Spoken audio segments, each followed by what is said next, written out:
Good morning. Welcome to the Anchorage Assembly Public Safety Meeting Committee of the Whole. Let's go ahead and get started. Today is January 3rd. It is 11:01 a.m. We are scheduled through 12:30 p.m. So we got ourselves an hour and a half here. Let's go ahead and start with introductions. We'll start with Randy. Randy Salt here. Felix Rivera. Karen Bronga, Scott Myers. Anna Brawley. Kevin Cross. And Meg Zalatel. She's having mic issues. All right, excellent. And then you guys have your agenda. Oh, and on the phone we have, looks like Christopher Constant and George Martinez. Anybody else on the phone? Nope. And Zach Johnson has just joined us, only 30 seconds into it. Fantastic. All right, so we see our agenda before you. We don't really need to approve, but did anybody have any recommended changes or anything they'd like to add to the agenda before we get started? In the amendments? Seeing none. This is an unofficial meeting, so we'll just go ahead and proceed. All right, so APD regular updates.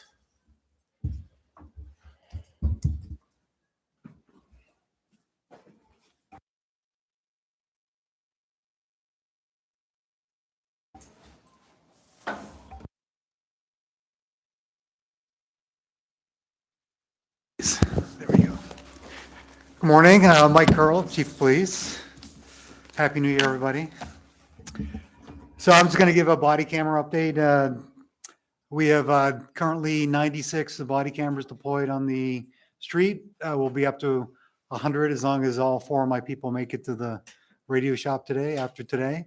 We're steadily increasing, and we're dependent on the radio shop. They do 2 to 4 a day, and we'll continue to do it unless we run into any major problems. The only 2 issues we've discovered, one of them with the body camera, sometimes it kicks us off our computer system, so we're working on that. And the other one, just a little preference. We have different uniforms. We have this is one of the uniforms. We have people that wear jackets. We have people who wear outer vest carriers. And it's just, we're trying to get that sweet spot where everyone's comfortable with how they're mounting their camera, as long as it's center mass somewhere. So we're working through little glitches like that. It's going to be personal preference for the officers, and there's many different mounting systems. So we're working through that, and just look forward to getting all 350 on the street by the end of next year. Probably by July, but it all depends. Felix. Yeah, thank you, Mr. Chair. Thank you for that update. A couple things. One, are you still working at a pace of about 4 body-worn cameras per day? Is that what the radio shop's able to do? That's what they're telling us. Over the holidays, there were days that they did 2. There were days that people were out, so they couldn't do any. But after the new year, now that we have a holiday next 2 Mondays from now. After the holidays, there's so many holidays now. They're telling us they can do 4 a day. So we're looking to get patrol completely done here. We'll start doing the specialty units, and we'll get all the cameras on the street to the people that are supposed to have cameras. Great. And then the second thing was, I don't remember if it was you or if it was DC Case who extended this invitation, but I think it would be very interesting to do some kind of demo with the assembly on the body-worn cameras. Yeah, we did one for the news a couple of weeks ago, and we'll set one up and invite all the assembly members. Sean, you hear that? Set one up for the assembly members. Anna. Yeah, thank you. And this is a good update. I remember there was discussion of basically other expenditures or other things that needed to be purchased, like software and, the other components to make this work. I just wondered, are those all completed, or are there other kind of major expenditures beyond the actual cameras that you guys are still working on? Everything's been budgeted for on our end. I think once the prosecuting the law department gives an update, it's probably good to check with them to make sure that they've got everything they need. But we budgeted for everything in there. Our IT manager made sure we budgeted for everything. So. Yeah, I guess, and my question was not so much about budgeting, but more kind of the implementation. Like, are there kind of other major components that still need to be completed, or is it just the cameras getting on officers? Basically, the biggest drawback or the biggest delay is the installation in the vehicle, because it's more than just body cameras. This is the total system. It's the in-car video, it's the body camera, it's interview. All these things tie together. It's the installation into the vehicles that takes the most time, and the body camera is just part of that. And it's like, once it goes in the vehicle, it gets monitored to the officer. If it comes to the point where we don't have vehicles left and we still have officers, which is a good possibility, we'll start looking at whether we will just give them to the officer and not have them in the vehicles. But that'll be down the road a little bit. All right, thank you. Excellent. I don't see anybody else in the queue. Thank you. If you would stick around, either you or Chief Case, just because we have 2023-117, one of our new items, we'll have some questions. So Okay. I appreciate that. Thank you. All right, AFD regular updates.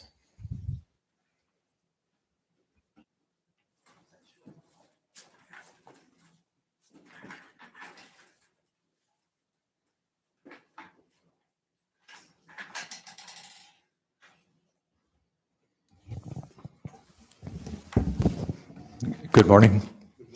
Happy New Year to you.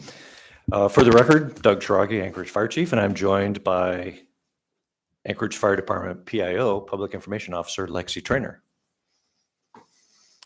I'll just march down our agenda items. We have 5 items before you. The first one is our mobile crisis team hiring. And I'm pleased to report that we have just added our 3rd clinician to our ranks.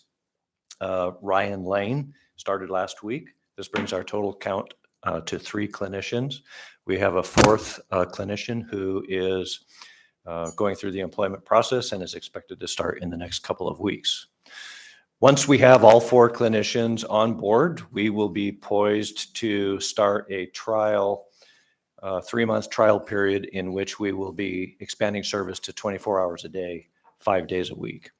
And we're very optimistic and excited about being able to conduct that trial.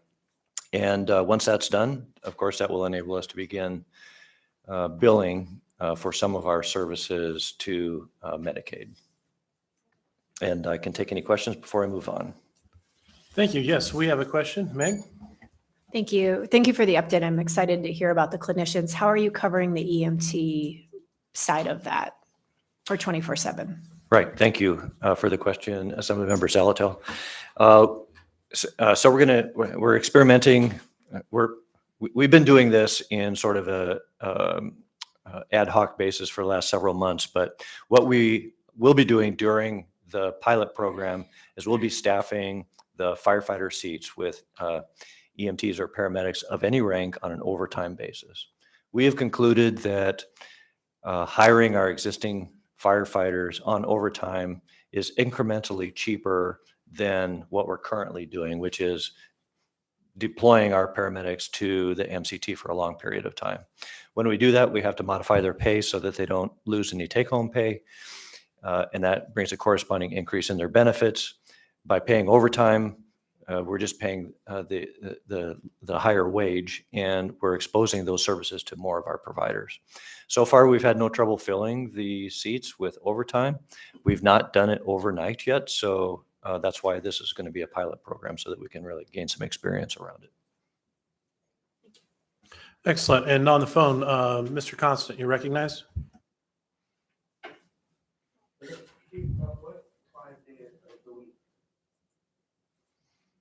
What 5 days of the week? I don't know. Thank you for the question. If I could suggest, the weekends are high acuity times. Oftentimes programs get developed and they're only working on the weekdays, and so just think about that. Thanks. Thank you, Assembly Chair Constant, for that question. I'll get the answer to that. I suspect it will be, they'll deploy it to the maximum benefit to the community. Thank you. Anna? Yeah, thank you. Maybe this has been in a report and I missed it, but I would be curious to see from the MCT, basically from its beginning, kind of how many people have been served, and maybe characterizing, how many of them are house calls, or kind of just giving some data on demographics of who served, what situations. I think that'd be helpful. I know you don't have that for today. I'm just making the request for the future. Thank you for the question, Assemblymember Brawley. We do produce a monthly newsletter that includes the information that I think you're requesting, and I'll be happy to make sure you get a copy. Okay, yeah, thank you. I think it'd be helpful to take that monthly data and maybe roll it up into the last year, for example, maybe a 2023 look back when you're able to. Thank you. Thank you. Before we switch topics, I do want to recognize that we were joined by Dan Voland at 11:10 a.m. Thank you. Let me proceed. Okay, next topic is an update on our wildland firefighting mitigation program. As the body knows here, we acquired a $4 million U.S. Forest Service grant in combination with the ARPA money that was provided to us. We have a $5 million 5-year program to reconstitute the Anchorage Fire Department's wildland mitigation program, which was last closed in 2008. And very little has been done in the way of preparation other than fuels reduction since then. So we have a plan to get that program back into place and grow it. We are currently in the process of hiring a wildland urban interface coordinator. This will be the manager that will run this program. We're looking for an experienced, credentialed wildland fire program manager. We are currently accepting applications, and that goes through Sunday the 7th. So we expect to have that person appointed within a matter of weeks. Next steps include updating. One of the first steps will be to let our RFP for updating our community wildfire protection plan, which is a condition for receiving additional federal funding. And we have an RFP that's ready to go, and we're just waiting for the manager that can execute that, and we can begin doing that. We will collaborate with the Forest Service on updating our annual operating plan. We will organize and train for wildland firefighting this summer, which is an activity that has been neglected in recent years. We will give consideration to a contract for operating the woodlot this year, implementing Firewise resilience strategies, and then continuing with our regular fuels reduction efforts that we've been doing for the past couple of years. We have ordered 2 Type 6 brush engines. These are the large pickup trucks with a pump and a water tank in the back. And we've ordered wildland firefighting PPE and equipment with 2023 funds that is expected to come in the next year. And then, of course, we will integrate our new public information officer into the program in providing public information and outreach, which will help fill a void that for information that currently exists. Thank you. I don't see anybody, so just putting myself in the queue on that. Yeah, that'd be really interesting to know what that plan is. I know that our community councils out in Eagle River have often, wanted to make sure that they're aware of, since there's so many points of single entrance, single exit, both Eagle River, Hillside, Girdwood, you've got long stretches, hundreds of homes that are served by a narrow corridor that's in a high fire risk area. Making sure that we've identified areas that in the worst case scenario, there'd be a gathering place in order to airlift people out in an emergency situation. And so, whether or not people know those exist or whether they are part of that plan, making sure those areas maintain clear or that we have a place that people can gather in case of emergency, I think would be part of that bigger plan. So, but I appreciate it. Thank you. Yeah, if I may respond. Please. Thank you, Chair. Yes, and that's why one of the first tasks for our manager is to let the RFP for a contract to rewrite our community protection plan, because that will be the basis for all of the decisions that we make. It will prioritize all the actions that we take. It'll identify the areas that are vulnerable to evacuation problems or being overrun by a wildfire. And so we're a little bit behind the curve because of the delays in getting the hiring accomplished. But we have a lot of work to do this spring in order to be ready for the coming season. And that's the first step. So it will guide all the downstream decisions. Thank you. I'm sorry. Karen. Thank you. Mr. Schrage, I was going to ask you, the mayor has told me a few times that he's having conversations with Jay Bear about an evacuation route from Campbell Airstrip Road. Are you part of that discussion as well? Thank you, Assemblymember Bronga. I have had those same conversations with some of the same people, but I have not been in the same room at the same time. I'm aware that those discussions are occurring. We're aware of the prospect of creating a secondary evacuation route from Stuckagin Heights. It's complicated for a lot of reasons. One of them, of course, being dealing with the military institution and the federal government and the layers of bureaucracy.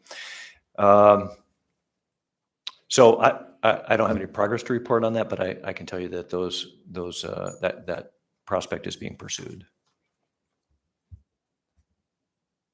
Thank you.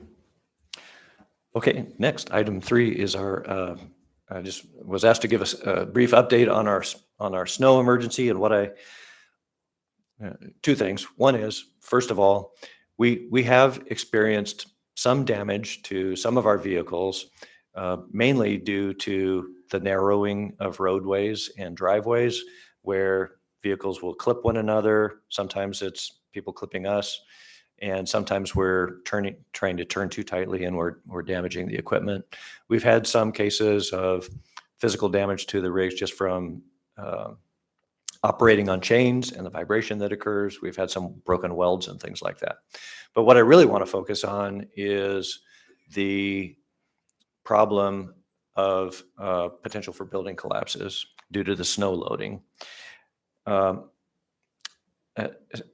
I'm sure this is no surprise to anybody that's listening, but a commonality has been that many of the collapses that we've had, and we've had nearly a handful in the last month or so, the commonality seems to be that these are largely buildings, 80s era buildings with flat, hung cord roof trusses. And those are prone to failure, especially as they age. And as we have 2 feet of snow, the people that have these types of roofs should be having the snow removed. So we have our urban search and rescue team, which is well acquainted. They've been responding to these incidents and able to mitigate the emergencies once they occur. But what we really want to do is encourage people to prevent those from happening in the first place. Anna? Yeah, thank you. And that does seem like a good idea because I know that came up last winter and of course this winter so far, unfortunately. Can you clarify, it seems like that's something that would be the responsibility of code enforcement and not necessarily the fire department. And also knowing that we have complaint-driven enforcement, so we don't have folks proactively driving around and doing that. But I wonder if you've had discussions with code enforcement or if there's any opportunity for maybe more proactive outreach from the Muni. And again, you may not be the right department to ask, but it seems like it's a timely issue. Thank you for the question, Assemblymember Brawley. We regularly coordinate with all the building services. We're not necessarily accepting responsibility for making sure the roofs are cleared, but a good analogy is it's also not our responsibility to shovel out fire hydrants, but just the same, it's in our interest and it's in the community's interest for us to encourage people to shovel out their fire hydrants, as it is for us to encourage people to have the snow removed from their roofs. It's not necessarily our responsibility, as you correctly pointed out. Thank you. Zach? Yeah, thank you. With the damage to some of the vehicles, which is fortunate to hear about, has that had a 2-part question? Any effects on your readiness or ability to respond from due to perhaps vehicles being out of service? And then secondly, do we have any sense of what the cost incurred by AFD has been as a consequence? Thank you for the question, Assemblymember Johnson. It has not affected our readiness. Well, let me back off from that statement. It hasn't materially affected our readiness. When a vehicle is damaged, we have to pull it out of service and put a reserve into its place. There have been times over the holiday break when we didn't have an adequate number of reserves. And I know that all of you are well acquainted with the status of our apparatus fleet. We have quite a number of pieces of new equipment on order, 5 engines and 2 aerials that will arrive in the next 18 months probably. So it's not directly related to those failures. It's just a condition of our poor fleet. And to the question about an estimate of the cost, that's information I would have to provide you at another time. Thanks. I'd be curious if you could. Thank you. Randy? Thanks. Just kind of a curiosity question. So with the snowfalls we've had, let's say you have a bad snow day, what access issues are you capable of? Do you have any kind of plow equipment, or if you had to get to an area knowing the roads are covered, how do you cover that? Well, thank you for the question, Assemblymember Salt. We do have a snowplow, but we don't use it for that purpose. We use it for maintaining the grounds around our training center. What we mainly do is we rely on Public Works or the limited road service areas when we identify areas that have limited access. There's also, this occurred prior to our PIO coming on board, but there's also a public education campaign. It is helping residents in some of the more distant areas of our service area to understand that delays might be typical and expected when we get a large snowfall and the roads haven't yet been cleared. So we have had some unique and creative responses. We've rescued some patients experiencing a medical emergency from up in Bear Valley with, we used a tracked snow vehicle and a sled. I have video of firefighters hauling patients on sleds through down, when the snow was deep. So we've managed, there hasn't been anybody we haven't been able to serve, but people should know that in situations like that delays might be expected. Excellent. Thank you. Okay, thank you. Next, and our most exciting topic is I get to introduce our new Public Information Officer. This is Lexi Trainer. Lexi will be responsible for managing all of our outward-facing communications, including our media relations, website content, and social media presence. And she's expected to make a real difference in our outreach and public information that we provide to the community because there's a real interest in us providing that information. Lexi has a background that is impressive. She has a prior experience working with the municipality in the police department and in the Office of Emergency Management. She has a bachelor's degree from UAA in strategic communications and a master's degree in emergency management.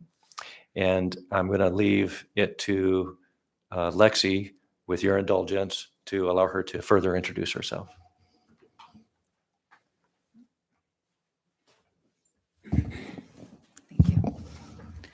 Waka winga chuchtun aka kasukuk kasatuntu aka Lexi Trainer ngo chivagmiarunga. Hello everybody, my Chupik name is Kasuk after my great grandmother, and my English name is Lexi Trainer. I'm originally from Chivak, Alaska, but I have spent the last 20 years living in the Chugach Eagle River area. So I went to Chugach Elementary, Mirror Lake Middle School, Chugach High School, and UAA. So I am right where I belong at home here in Anchorage. Like you said, I have an extensive background with the municipality. I'm very fortunate to have spent some time while I worked through college with the Anchorage Police Department, where I was a records clerk. And then I also worked as the public information officer during the 2018 Cook Inlet earthquake on behalf of the Office of Emergency Management. So I'm very excited to be here, and thank you for having me. Thank you very much. Any questions for Lexi? I don't see any. Thank you so much. Thank you for joining us today. Look forward to seeing your work. Thank you. And finally, vacancies and filling update. Okay, thank you. We are nearly completely fully staffed. Our most recent hirings have, of course, included Lexi as our PIO. We have filled the new fire prevention positions, 2 inspectors and an investigator. And as I already reported, we have already hired 1 clinician, and we have a second clinician that's going through the hiring process. We also have 1 vacant dispatcher position, which is going through the pre-employment screening now. And then so we hope to finish hiring the second clinician, the dispatcher, and our wildland urban interface coordinator. We just graduated an academy of 8 firefighters. That leaves us with 1 firefighter vacancy. We have an academy of, right now it's standing at 18 that will start in 2 weeks. And this will put us into an overhired condition, but we're expecting a very high number of retirements this coming year. And so we're trying to get in front of that. Randy. Thank you. So Chief Strati, so we have a work session on the 19th with HR, excuse me, about the hiring process. So you don't have to give it now, but if there's any feedback or if you'd like to attend, we're trying to see how we can remove rub spots or difficulties in the hiring process to make it a little bit easier and faster to hire people in the municipality. So any feedback you have to the 19th to get it to us. Appreciate it. Thank you, Assembly Member Salt. We do have some feedback, and I talk regularly with my peers in the administration, including the HR director. I will draw your attention to the mayor is planning to host a citywide job fair coming up on the 12th. It's from 10 to 4 at the Denina Center. And the intent of that activity is to be able to conduct on-the-spot employment applications, interviews, and simple background checks with the idea of hiring people on the spot to fill some of the vacant positions that are in the municipality. We don't have much in the way of vacancies, as I just reported, but we are going to be there to participate as well and spread the message about employment at the fire department and try to continue to recruit additional people. Thank you.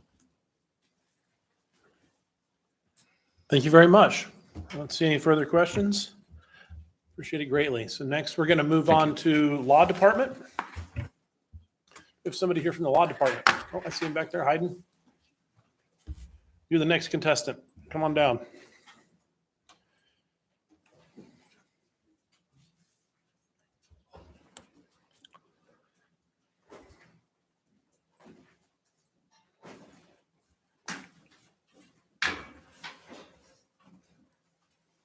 Go ahead and make your introduction.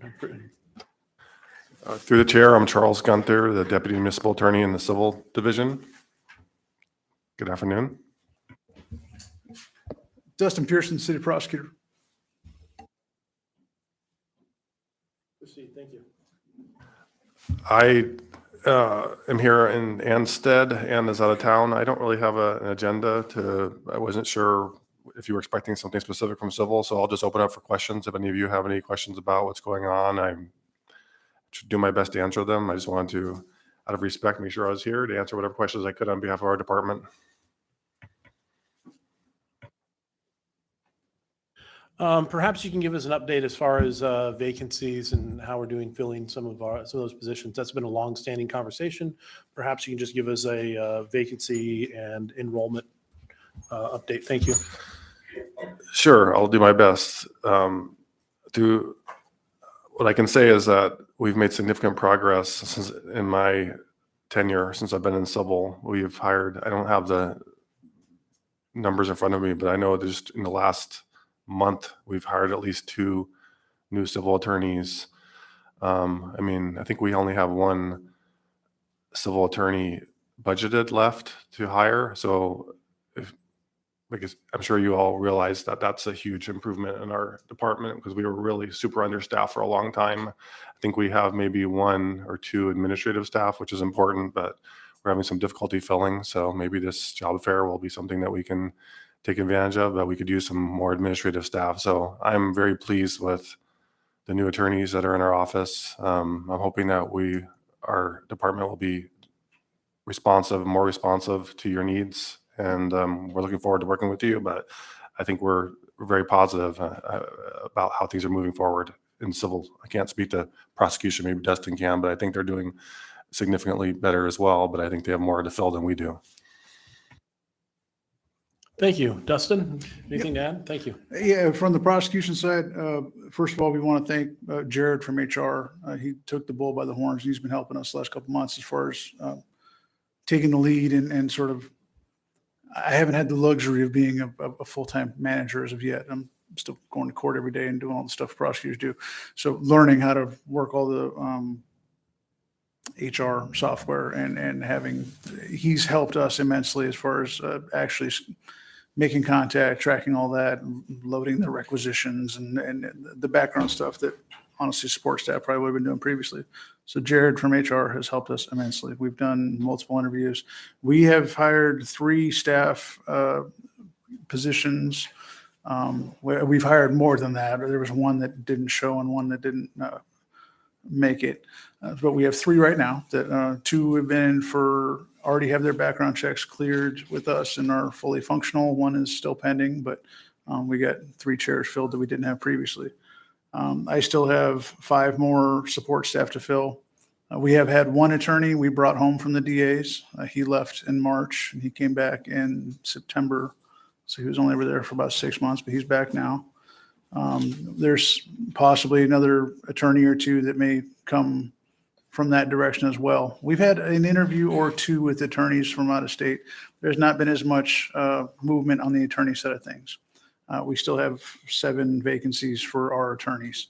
So I still need a half dozen more attorneys to be where we're supposed to be as far as caseload assignment and court coverage. But we are making significant progress on the staff side of things. We will look into participating with the job fair as well, though I don't know how many bar attorneys are going to be there looking for work, but we might find some support staff and we'll take every chance we can get. Thank you. Meg, you recognized? Thank you. Do either of your offices plan to use law clerks or interns this summer? To the chair, it's a good question. We were just having that discussion the other day. As a matter of fact, I was reaching out to my alma mater, Willamette University College of Law, to see if any students might be interested in interning. So I think the answer would be yes. We're looking into that. We're trying to explore that as possibly future, hiring possibilities as well. I had a couple of people, 3Ls, who third-year law students who actually applied for jobs a little prematurely, and I encouraged them to maybe look into some of those things. So the answer is yes. Well, if you pull the information together and you want to share it with me, I'll share it with my law school too. Sounds wonderful. Excellent. Karen. I was curious, I saw in the paper about this Journey to Resilience, this program through API that they're going to work with people that are not competent to stand trial. Will that affect, I guess mostly for you, do you see a lot of backlog of people who aren't competent to stand trial and they're kind of in a holding pattern? Do you feel like this is going to make a difference? I apologize for not knowing the phrase to say when I address you, so I don't mean to be rude. But I have a prosecutor whose sole job is to staff that court. And so she's the one that would answer that question. What I can tell you is that the competency court calendar is one that we are stuck with the DAs as well. So it's all in front of the same judge. It's once a week. And whether you're charged with murder, you're charged with shoplifting, if the question is whether you're competent or not, you end up in that same calendar and on those same wait lists and all that. And that this outpatient thing they're standing up is a new and creative way perhaps for them to try to circumvent the very scarce resources at API. So I know it's in the initial phases. They're just now sorting out how they want to address that and what that's going to look like. Ultimately, it's going to be very different from what API traditionally did. And then it is an outpatient sort of thing. People are not being held. And it's also for people that aren't being held in the first place. But we are still asking a bunch of questions. They're still asking a bunch of questions. It's still in the very early phases. What that's going to bear fruit down the road, I couldn't tell you right now. But we're excited to participate, and we hope it works, because it is what we have right now at API has not been working for a good long while. Anyone will tell you that that's been involved in that system. Thank you. And on the line, Mr. Constant, you're recognized. Yeah, thanks, Ms. Reiner, for bringing that up. I want to underscore the fact that the waiting room for Alaska Psychiatric Institute has been the streets of Fairview for the last 30 years. There has been a terrible abuse of that community in which the rest of the state and the rest of the city have pushed all of the people suffering chronic mental illness who are untreatable at API because the API is booked. They're left in the street. Now, we have a couple of terrible incidents that have happened, like at the library, at the zoo, but the climate that the state and the city are creating in Fairview is unjust and immoral. And so now the state API has decided to open its outpatient clinic without any consultation with the community in the heart of Fairview. And so I'm gonna put down a marker right now that this isn't gonna happen without a fight. It's not gonna happen without a lot of close looking at by the policymaking body of the city. Because the fact is, everybody who has all of their problems looks at Fairview as the answer to all of their problems. And so the most severe chronically ill individuals who are criminal but can't be tried because they're not competent are not fit to be on the streets of Fairview either. And I just want folks to know that this is actually quite an outrage that state would have taken such an action without consultation, without consideration of the potential impact of fighting effectively a place where criminally, mentally ill individuals on the streets of a neighborhood where kids are playing, where people and families live. So I just want to put that into the record now, that this is not going to happen without a lot of close scrutiny. Thank you. Any other questions or comments? I don't see any. Thank you very much. I appreciate it. All right, and Office of Emergency Management.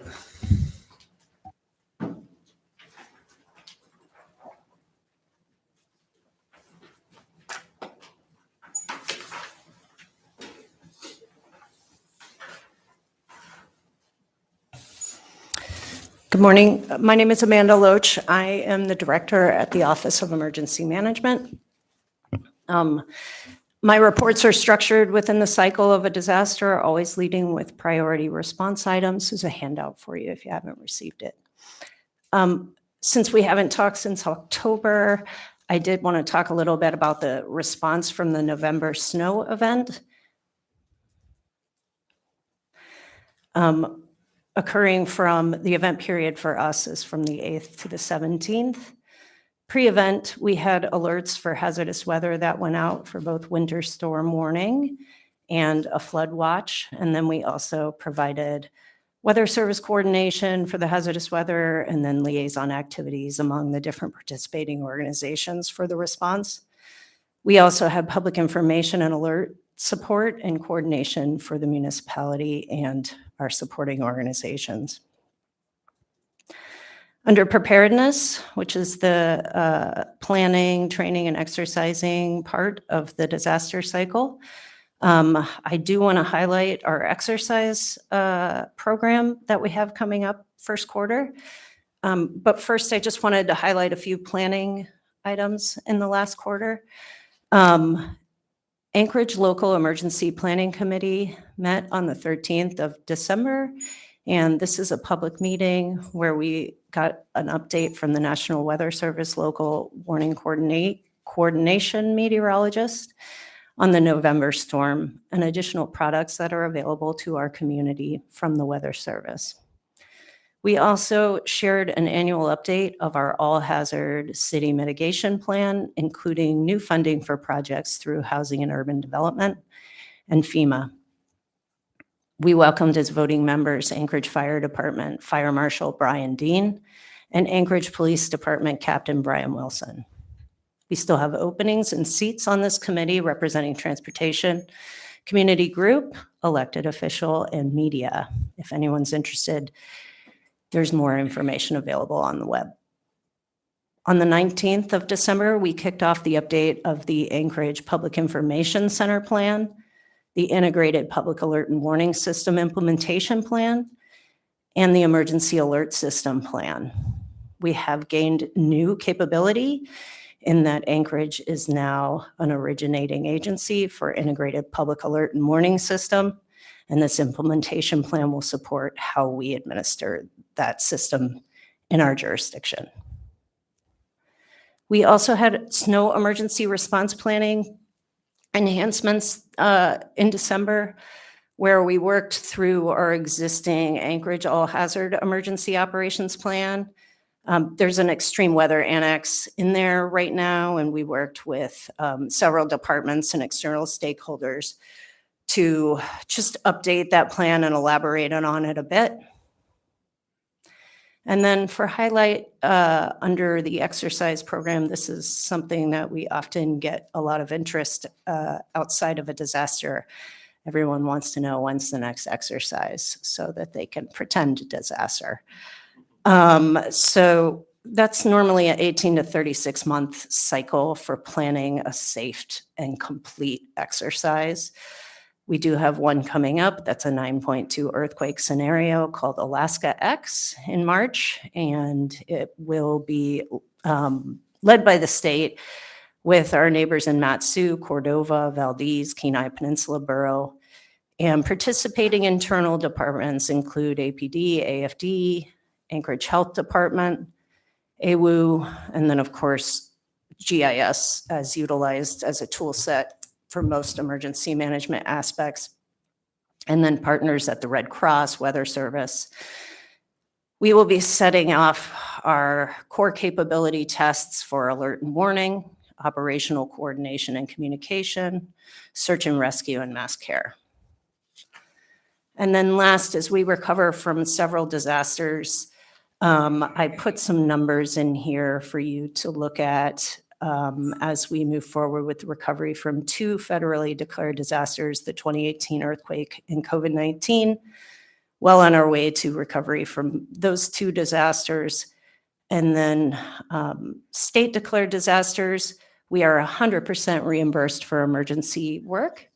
And we're happy to report the Highland Avalanche has been closed, and the South Central Storm is still will remain open until we secure funding for permanent work at Ruan Road. Any questions? Anna. Yeah, thank you. This is a really great update. And one thing I wanted to highlight that isn't on your update, but I encourage folks to be aware of is I appreciated your reaching out about the basically the tsunami study and how Anchorage is in certain circumstances not immune from tsunami risk, especially at high tide in low-lying areas. So just general note, if you're not aware of that, definitely look into that and talk to Amanda. But I also wondered, because I've always been curious about these kind of shakeout or scenario testing. I understand it's really important for staff and for agencies. Is there anything that the public can do? And I say that, a few days after we saw what happened in Japan, and of course that we're certainly at risk as well. So how do you encourage the public to really participate in these kinds of exercises or just general preparedness? Yeah, so generally for the public in Alaska, they are well prepared and resilient. My recommendation to them is to make sure that they have a communication plan, not only for people that are here in Alaska or here in town, but also for outside, just in case communications are inundated here. Communications might be more available if they can have a communication plan ready to communicate with people outside. A lot of people use social media for that these days. So communication planning is good, right? And then also there's just little things that people can do to kind of build up whatever their storage is for a rainy day. So whether that's financial resiliency or supplies, those are things that we encourage people to work on. And then lastly, I think it's important to kind of exercise that on a day-to-day basis. So when we have big snow, it's awkward sometimes for people to go around and talk to their neighbors nowadays. but we encourage going and talking to your neighbors and checking on them and just doing that on a day-to-day basis. And then as well, encouraging that for emergencies. Zach. Yeah, thank you. So this is a question kind of on the planning side. Maybe it's not exactly your wheelhouse, so feel free to defer. But you talked about our response to the snow event in November, and we said that was an extraordinary snow event. And then we had another extraordinary snow event last year, right? And we keep describing these events as anomalies. I'm curious, are these in fact just anomalies, and it's just sort of coincidental that we've had two, in back-to-back years? Or is there any talk about, with climate change, I mean, should we expect a new normal? Are we looking 1, 5, 10 years down the road and thinking about how our snow patterns might change in a way that we're not currently modeling for or adequately preparing for? Yeah, I would say as far as, I think what your question, sorry, am I supposed to say through the chair? Okay. So I think what your question has to do with, and I can't answer specifically in regards to extreme amounts of snow, but what I can answer to is in terms of climate change, if that's helpful. So the city did have a plan and a planner working on a climate action plan. And I'm not sure where that lays right now. One of the things that we have suggested doing is including climate change in the climate action plan in the all hazard mitigation plan. That is a FEMA approved and required plan in order for us to receive all this disaster assistance that we've gotten in recent years due to disasters. So if that plan is included, if that hazard is included in that plan, that will give it a home for the future.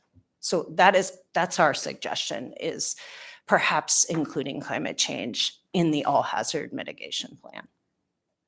Okay, thank you. And you mentioned that there hasn't been a lot of action on the plan recently. Are you aware, were there certain deadlines or timelines established? Is this something that's gone dormant we need to revisit, or any idea?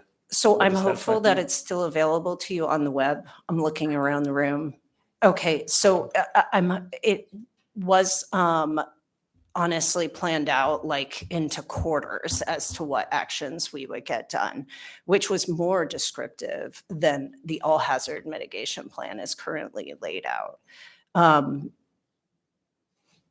Similar to how the wildland fire mitigation program is getting more descriptive. Hopefully in the future, I always say plans get fatter, plans get skinnier, plans get fatter, right? We hope that the climate action and the all hazard mitigation plan is going to get fatter, more descriptive, more enhanced, explaining to us what it is that we should and will do to address strategic planning and actions for mitigation.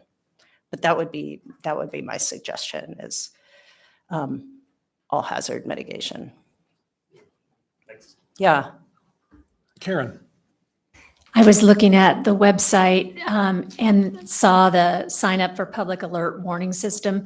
Is that something that is, sometimes I sign up for these things like 511 and there's really no current data on there. Is signing up for these public alerts on something that is really helpful, or you're going to get a message that's to date? Yeah, so the system that we currently utilize in the municipality of Anchorage for alert and warning, and you do have to have a system in order to access the national system for alert and warning. The system that we utilize is called RAVE. And we formerly used Nixle in the city until this year. So we just changed vendors. But to answer your questions, courtesy of the police department, I get several alerts a day. That's a joke, but not really a joke.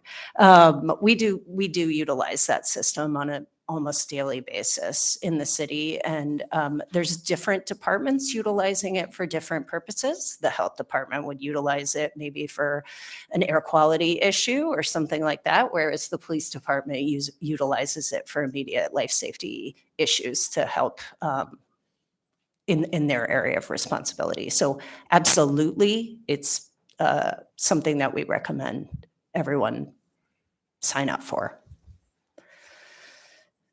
When I click on it, it says Smart 911. Yeah. Is that the same thing? Yes. Yep. Okay. Thanks. Thank you. And I guess, I really appreciate it. And as you said here, we had this conversation, I just played out in my mind just how fortunate, how really lucky we have been, even though we've gone through some pretty, remarkable challenges, in light that when we look at this winter and we look at the snowpack and the way it's happening when it's warm, so it sets up like concrete, it's less likely to blow away.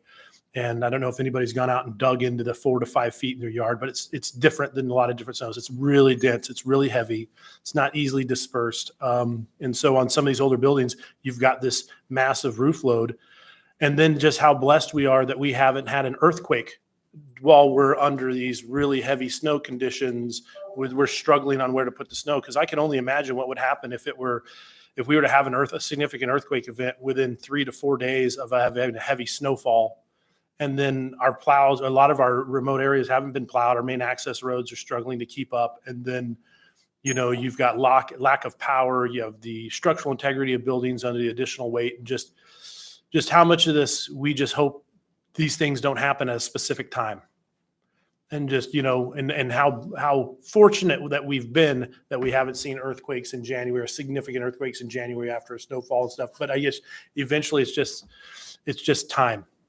It's just eventual. And so, I really appreciate the hard work that you do and trying to get people to recognize the ounce of prevention.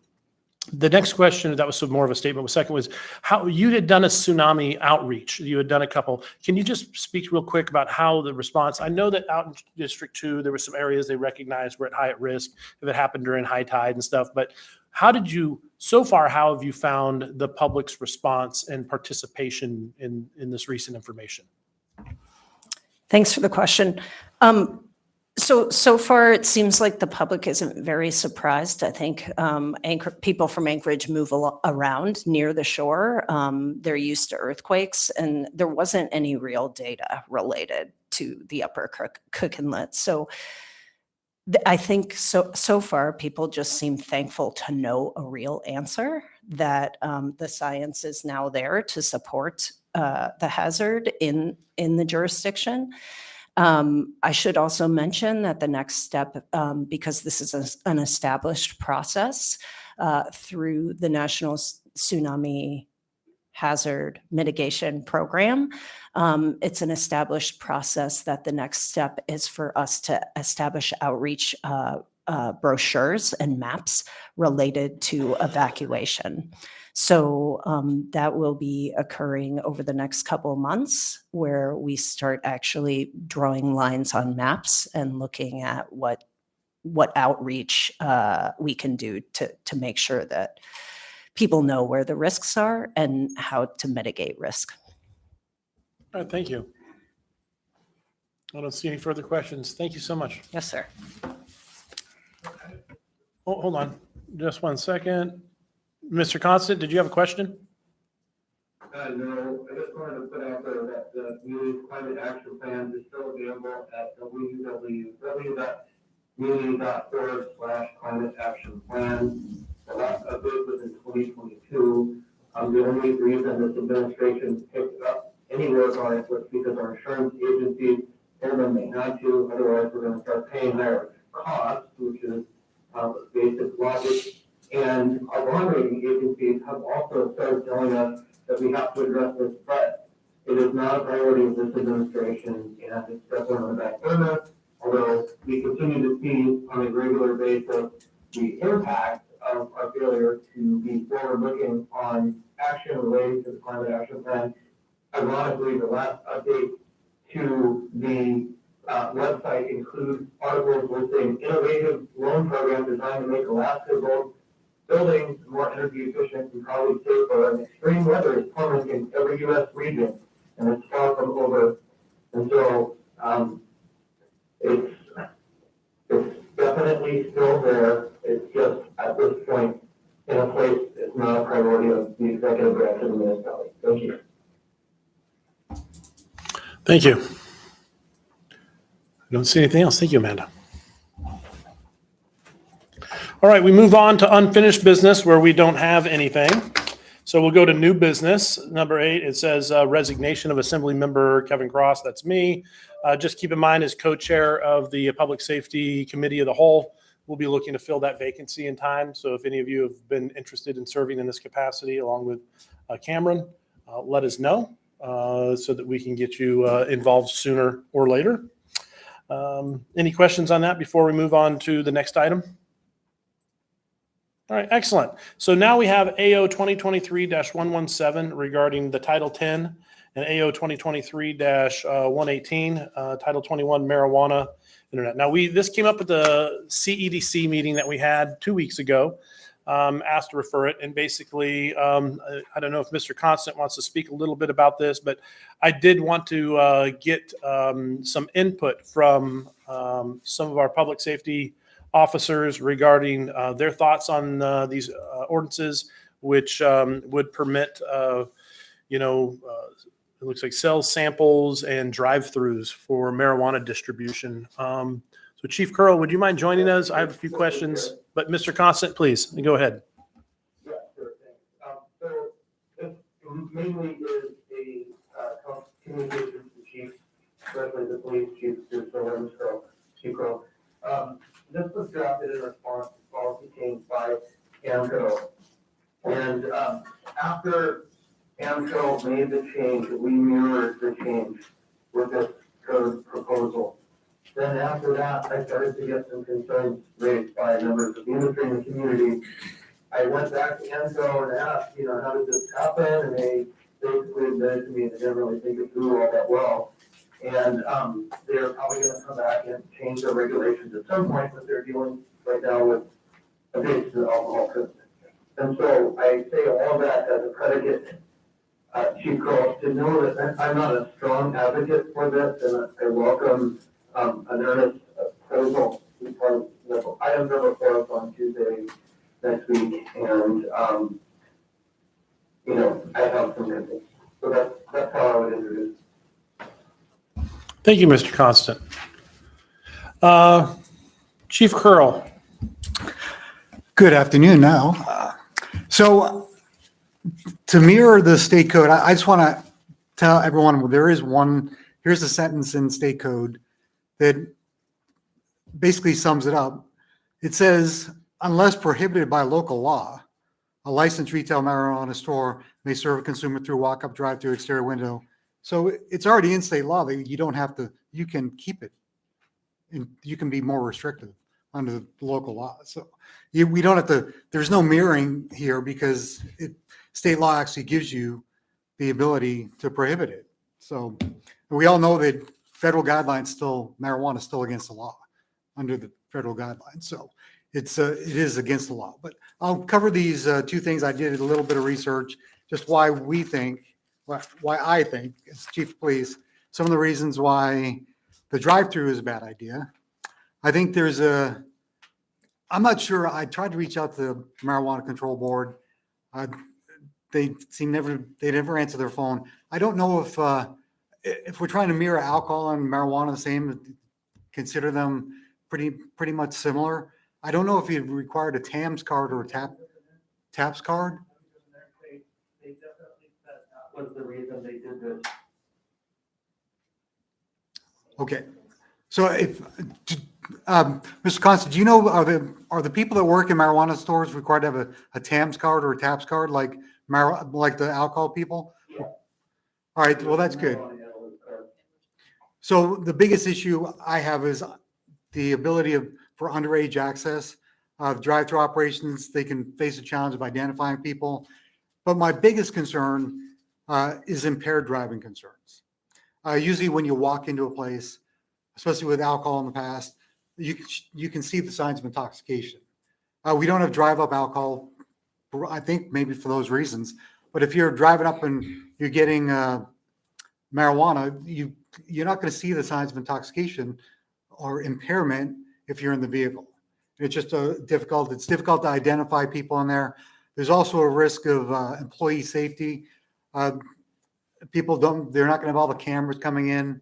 So chance of robberies through drive-thrus, they can conceal themselves a lot better. It just poses more risk there. There's a lot of other things, the community concerns, public perception, I think. Have we put this out to public? What do they think about drive-up marijuana sales? I think that's a big concern. But my biggest concerns are the impaired driving, the ability to actually see signs of intoxication and to positively identify that the people are of age to buy it. That's for the drive-up stuff. The edible stuff, I just don't understand why the studies have shown that about 10% of marijuana usage becomes addictive. Why we want to give free samples to people to say, hey, try this possibly addictive substance or this controlled substance, this substance that can impair you. Here, try this. It's kind of like I go to Costco all the time for their free samples, but you're actually going to have people going to marijuana places to get free samples. There's a possibility they can just go from, there's so many marijuana places, they can just go around and get so many free samples, they could actually start their own business. I mean, it's a possibility. I'm not going to say that's happening, but there's just one of the weird things I thought about that is the increased possibility of underage access to marijuana products because of free samples. And again, this all comes back to positive identifying people, making sure that they're trained properly. There's the other thing, just the health and safety issue is a big thing. And public perception is another one. Well, how is the public going to feel if you can go into a marijuana establishment and just get free samples? That's kind of weird.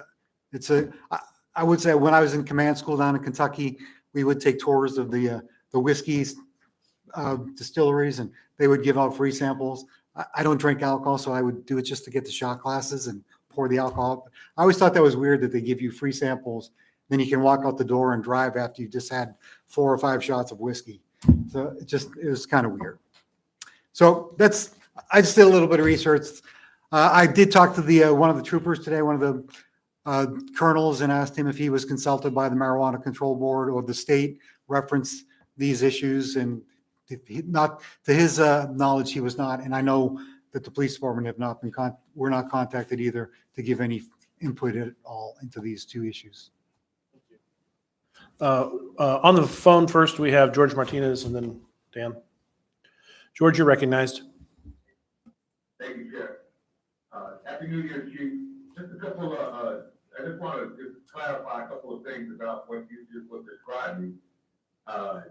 Is it fair to say that you're not so familiar with a lot of what you were talking about technically, when you were describing anecdotally, or as you described it, you had some thoughts about? Is that fair to say that that's what we were listening to at this point? Thanks, George, for that question. Well, basically, it's common sense. If somebody's in a vehicle and they're going through a drive-through.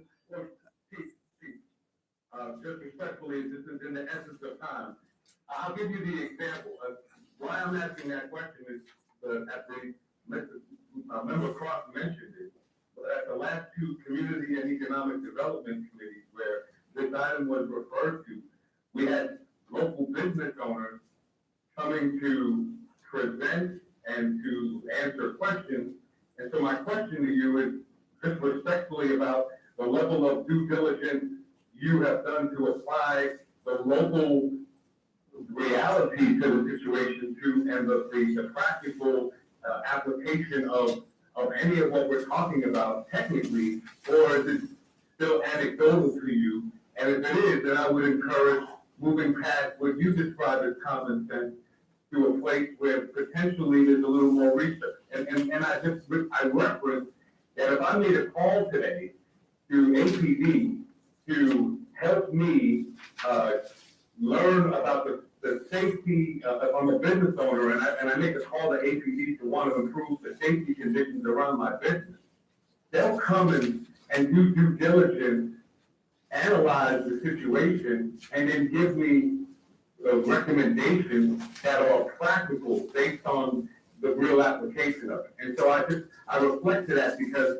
one of the things that we heard about, and I'll just close with this, one of the things we heard about with respect to driving is they're all driving away with whatever they're getting in the store anyway. So it's and the operation of knowing who's in the car is described by the business owners as precarious now because one person gets to walk into the business, but who's in the car, and sometimes children, and so that was described by business owners, and so I'm not going to present myself as the expert, just to say that I think we should be clear that there are the difference between opinion and kind of the due diligence that I would hope that we should be getting from kind of these opportunities, because the businesses locally do a really good job, very thoughtful analysis,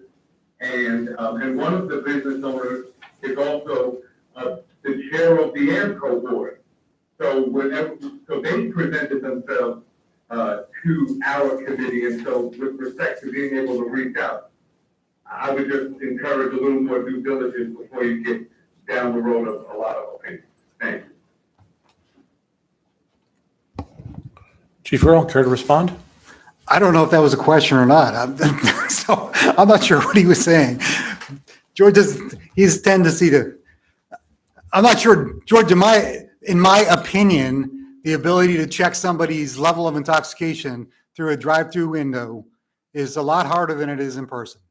So I'll just say that. Thank you. Mr. Voland, you're recognized. I also have Mr. Constant, and I have Anna in the queue as well. Thank you. Thank you, Mr. Chair. So I have my own analysis to do of this. You know, I will say with the holiday break, this has not been sort of front of mind for me. And so I thought the Chief's comparison to the whiskey tasting was interesting when it comes to the free samples.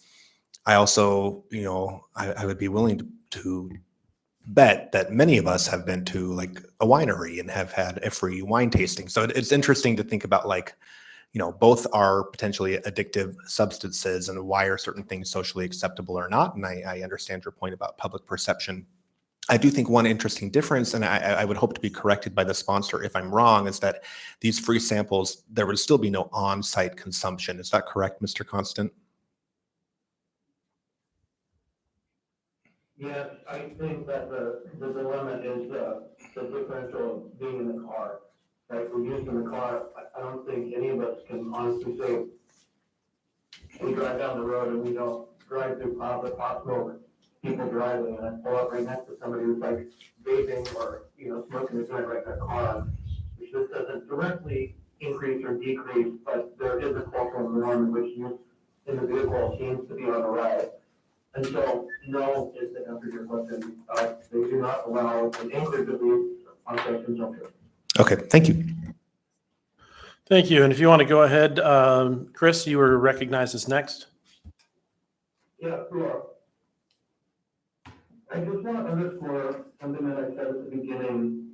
AMCO's leadership, when I talked to them, basically conceded that they did not put enough thought into the rules around both the free samples or the drive-through, that it was almost a shotgun policy change that they made. Because they're going to be re-looking at the policy themselves when they have bandwidth and time. And so I have some hesitancy because there are a lot of questions out there, like what are the rules around giving away products? Can they now give away an ounce? What is the setup for ensuring that the IDs are checked and the individuals in the cars are not, you know, the kids in the back? Because currently, the way the law is written, you can't have kids in the car if you're going in to buy, and so how would that change here? There's just a lot of open questions. And so I have uncertainty about the timing of this project. Thank you. Mrs. Brawley. Yeah, thank you. I, like Mr. Volin, did not think about this over the holiday, but I look forward to reading it, and I appreciate Mr. Constant's update from AMCO. I do have a question for the chief. So on the subject of samples, it's funny you bring up alcohol because as of Monday, the new laws went into effect and did allow businesses, package stores to provide free samples. However, it's an endorsement on your license. There's limits. Basically, when that policy was crafted, there was a lot of intentional talk about how to limit public safety risk and also risk on the business premises where people would be consuming those samples. And as you said, making sure that you're not getting basically multiple shots worth of alcohol just as a sample. But I wonder, and to say, I look forward to AMCO's discussion of that because I think it did seem the fact that they didn't have any rules around that did seem like an oversight on their part. So we'll look forward to that. But I guess my question, since we're on this topic, has APD been briefed on that, or we don't, as far as I know, there aren't any package stores who have applied for that endorsement yet. So it's not like it's just happening out there, at least not legally right now. But have you guys talked about, or do you have specific concerns about the fact that we will be, in theory, allowing free samples at package stores? So we received a notice that Title IV, there's many changes. I know they're decriminalizing at least 60 different offenses. There's a lot of changes in there. We're in the process of updating all our computers and our fines and our codes. And to tell you the truth, I didn't even realize that they allowed free samples now. So we'll go back and look at that. And it's just, that's news to me. It just seems kind of strange why we want to give out intoxicating substances for free now. Thank you, Ms. Zalatel. Thank you. I would encourage the sponsors of this to postpone it until after we deal with the stuff that needs to be dealt with in January. So maybe till February. Thanks. Thank you. Dean? Thank you. I just wanted to add about the issue of free samples and some concerns. In the ordinance, it's only removing the fact that free samples are prohibited. But as others have noted, that marijuana overall in our retail marijuana stores is still highly regulated, and we don't allow for on-site consumption. So it's not where you can provide samples for people to consume in the store. But in addition, there's no changes to all the packaging requirements and labeling requirements. So free samples can't be opened in the store from a package and handed out. They still have to be packaged and labeled and sealed. That package can't be opened until it's removed from the store by the consumer. So just for a little clarity on what free samples means, and I guess a lot of people compare it to free samples at Costco and otherwise, but well, at least according to the law and code, it can't be operated that way at all. Thank you. Mr. Salt. Thanks.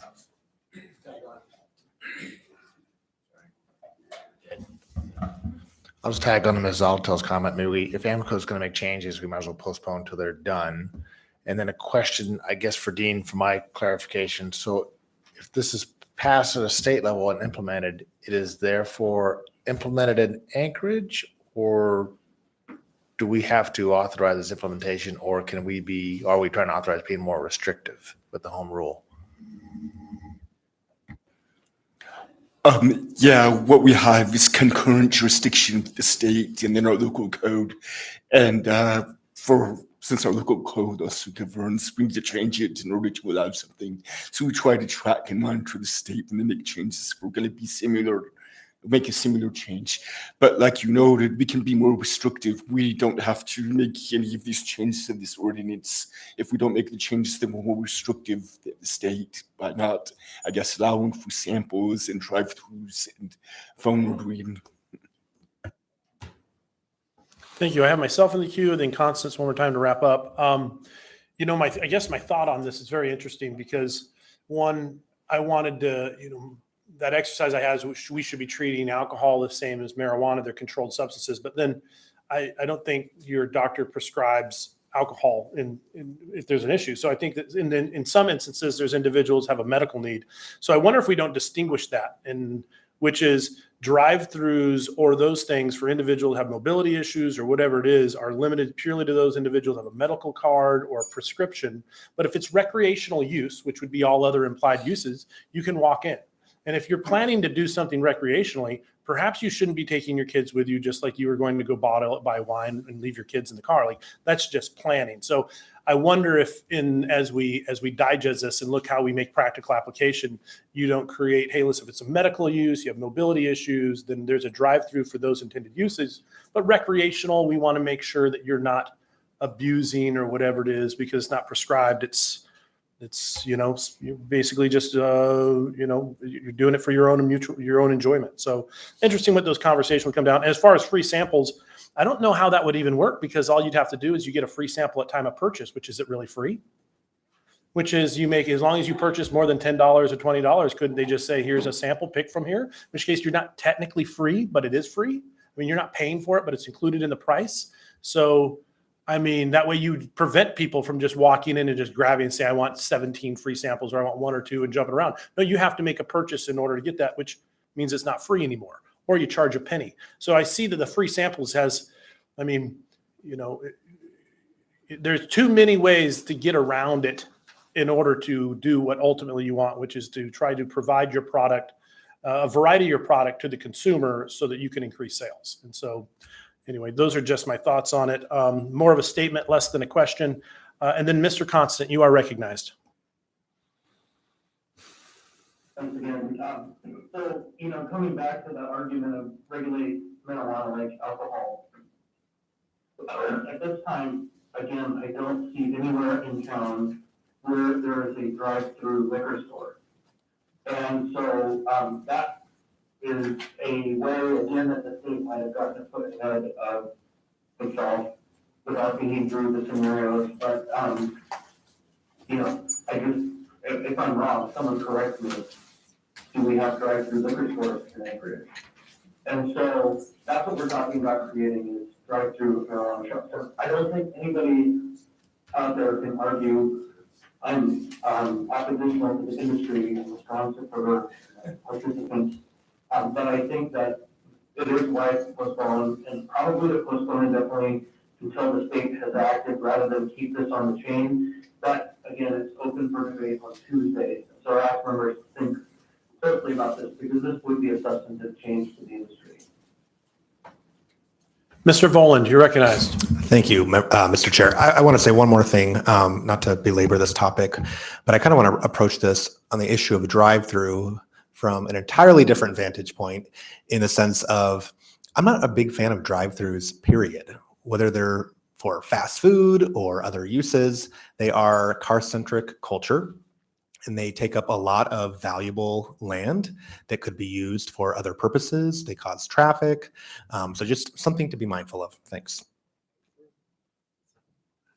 Excellent. Any other questions? Well, it's been, that was a delightful conversation. Thank you, Chief. I don't see anything else. Did we have any? We have 10 minutes left on the clock here. So did any of our members have any last minute statements or anything they wanted? All right. Seeing none, move to adjourn. Audience participation. Oh, I'm sorry. Thank you, Felix. Felix reminded that we do have a little thing called audience participation. Do we have anybody that would like to participate? You have 3 minutes. Do we have anybody online? Hi, can you guys hear me? Oh, yes. Thank you. Go ahead and state your name, area of Anchorage that you're from, and you have 3 minutes, and I'll start the clock. Hi, my name is Michael Patterson. I'm on behalf of Anchorage. I live in District 5. I just want to start by saying I really appreciate that the Assembly passed the resolution regarding police transparency and accountability. I was very disappointed that it wasn't an ordinance asking that they change the body cam, release the body cam recordings. But I do want to call and ask, is there any sort of movement from the police or from any of the Assembly members in terms of actually getting the policy around release of body cam recording changed so that it is more transparent, and it is more in line with the intent of the voters back in 2021. Also, looking at the municipal code when it comes to public records for that. There's way too many exemptions with regard to law enforcement, and it would be nice to see some assembly members actually look at those exemptions and start to try to change them. And also, what would also be helpful would be if we can actually get a definition of what a critical incident is in the municipal code as well. And I think that would be, a lot of times Chief Kroll or somebody from APD will say, well, we're not going to change the policy on body cameras because that's what legal keeps telling me. Well, if legal keeps telling the police and the administration that that's what that under the privacy clause of the Constitution, that police recording can't be released, then I really think we need to hear from the municipal attorney about why that is. And I know I asked this question a few years ago, and I got a response of attorney-client privilege, but, I'm pretty sure attorneys can figure out a way to notify the public who technically they work for on why they think that releasing body cam footage in an automatic process somehow violates the privacy clause in the Constitution. Because, for example, Ahmed Hassan, whose brother Bashar was killed by ABD back in 2019, it cost his family $5,500 to get the footage, the dash cam footage of his brother being murdered. And that's frankly just, they're refugees, they're working class people, and it's simply, that's just extortion. And so, and I just to close, one of the other things that PSL has been demanding from the municipality is the creation of an independent case review board. And I'm just curious if anyone in the assembly is actually working on looking at implementing one of the 4 models of an independent case review board here in the municipality, because it took way too long to get body cameras. How the police handled the public process of body cameras is a really great example of how not to do it. It honestly should be a case study of of how not to do public transparency. And I understand the assembly cannot tell the executive branch what kind of policies they can and can't do when it comes to the department. Thank you, Mr. Patterson. Thank you for your testimony. Your 3 minutes is up. I appreciate you calling in. Do we have any other members on the line or anybody in public that would like to take their 3 minutes for public testimony? Thank you. We have.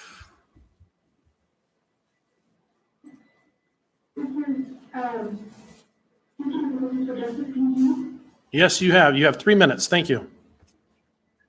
I just want to take a moment to thank Councilman Cross for his service. Every year he has put forward a resolution for the recognizing homicide victims awareness month, and we appreciate that, and we will appreciate your service on this way. Thank you. Thank you. And anybody else? Seeing none, we are adjourned. Thank you.